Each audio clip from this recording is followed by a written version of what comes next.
Mike, obviously you're a veteran. You understand how the game works. Did you expect to get traded? What's it like when you get the call? Yeah, I kind of knew something was going to happen. I didn't know where. It kind of been developing over the 2-3 day span, and my name was floating around a lot of places, and honestly didn't know where it would be. And so, like, to hear my name going to Minnesota, I think when you get traded at all, you're like in shock at first, and it's like, wow, like this is happening. Like, oh, what's it mean for my family? What, you start rattling through all the things, and then once it all settles down, you look back and you go, all right, we're gonna be pretty good. Like, we got a good team, like great coaches, like let's go. Like, you get excited for a new opportunity, a new journey, new environment, and just trying to take it in stride as you go. What do you need to be for this team, knowing what you know?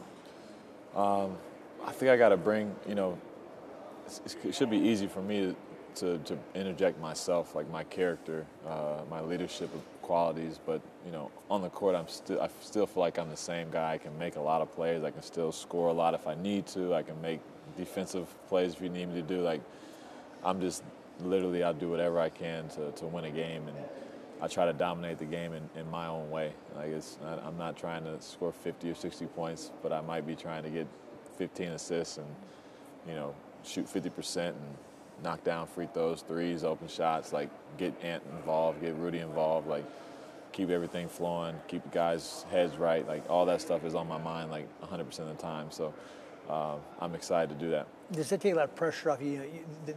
You look at what could be if Cat comes back, and you got Rudy, and you got Edwards, obviously, McDaniels. Is that you're a veteran?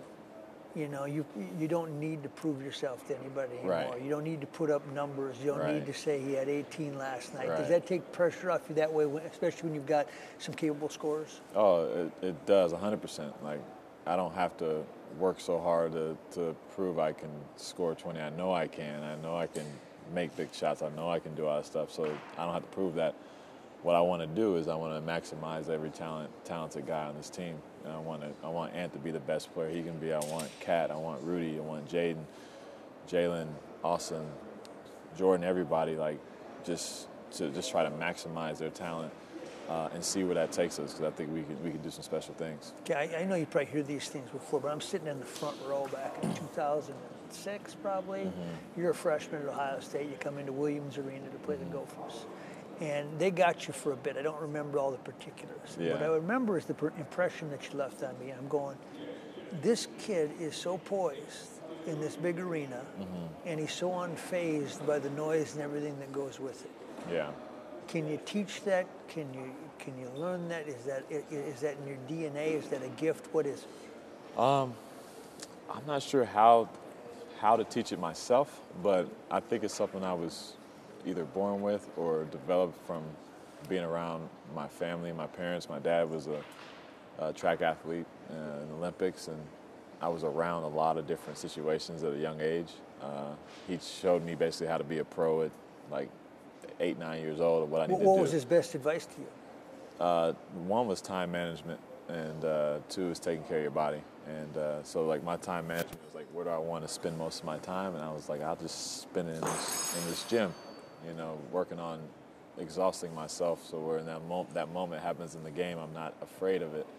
I've been here before, visualizing things. And this helped me a lot, just be able to visualize and understand that, if you do that, like, you can already play it out in your mind, and your mind doesn't, recognize the difference. So that really helps me out a lot. What does this team, the Timberwolves, based on your sample size, need to do to go deeper into the playoffs, not just be a playoff team? Yeah. Well, we have to grow. I think there's some, with the youth and the team, there's a lot of emotion.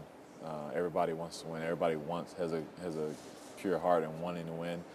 But sometimes everybody has to take a step back and say, all right, now this is what we need to do. Like, collectively, we need this A, B, and C from this group.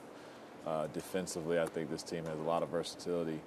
And we're gonna have to hang our hat on that in the playoffs. Like, defense is huge. Like, it's one of the biggest things, to be able to guard different people and take on those challenges and different moments. And offensively, this team can score. There's so many different talented guys, but defense is going to be the key if we want to try to advance and be a team that can make a run.